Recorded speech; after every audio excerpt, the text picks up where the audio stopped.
Hi and welcome to my garden on a glorious spring day, and although the sun's shining, I want to talk a little bit today about things perhaps we're growing on our windowsills and in our house.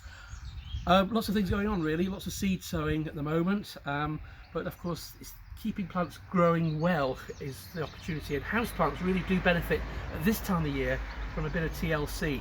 I'm sure you're all familiar with this plant. This is good old Mother-in-law's Tongue, Sansevieria. A wonderful plant, very tough, succulent.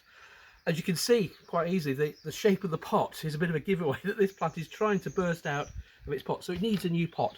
So this time of the year, right through till probably July, August, is a great time to repot your house plants. So let's take the plant out of its pot first, if it will come out. Now sometimes you have to get a pair of secateurs, literally, to break the pot, to split the pot open. And as we're doing this live, of course, it's going to take a bit more. Oh, there we go. Now you can see the root system there. There we go, look at that. Now you could, if you wished, if it was a very large plant, as you can see here, take those off as young plants, as offsets, and produce some nice new plants. If you wish to do that, that would be the thing to do at this particular process. But this plant's quite a young gun, it's only 2 or 3 years old, so I'm just going to basically repot it. Got a nice pot for it to go into. Being a succulent, it needs quite good drainage, so I'm using a multi-purpose compost, but I'm going to add some horticultural potting grit, which is this material. Again, it's freely available at the garden centre. You need to mix that at about 50-50 ratio. Just work that in nicely, get it nicely mixed together. Just break down the compost as well.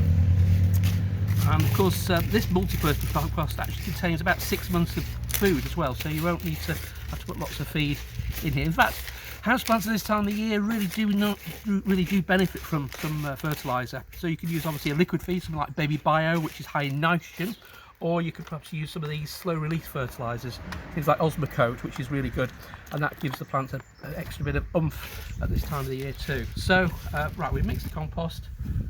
No drainage. Actually, you could put a bit of drainage if you wished in there. It's got a decent sized drainage hole, so not necessary in this case.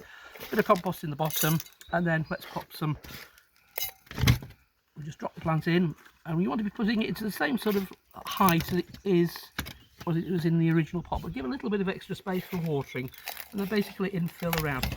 Now, if you have to repot cacti at this time of the year, and many of you I know, because we know from our sales of cacti over the last few years of burgeoned, if you have to repot a cacti, get yourself some corrugated cardboard and make yourself a nice strip, wrap that around the cacti to help you and help protect your hands from the prickles and the spines. That's a tip I found from many years ago, and it works really well.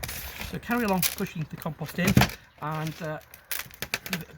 centralise it, push it down nicely, firm it reasonably well in. Don't go too mad though, not really necessary. And because it is a succulent and a little bit like alpine plants, there's no reason why you couldn't literally top dress, as I'm going to do here, the top of the pot as well, just to finish the display off. It makes it a lot cleaner. You do this with cacti and succulents, and there we go. One, a bit more grist on that side to finish it up. There we go. And give that a good water in. Sansevierias, those wonderful leaves hold lots of moisture, so very little watering apart from watering in, and water every probably month, every 6 weeks. Thanks for watching. We'll see you again with more gardening from my garden. Take care.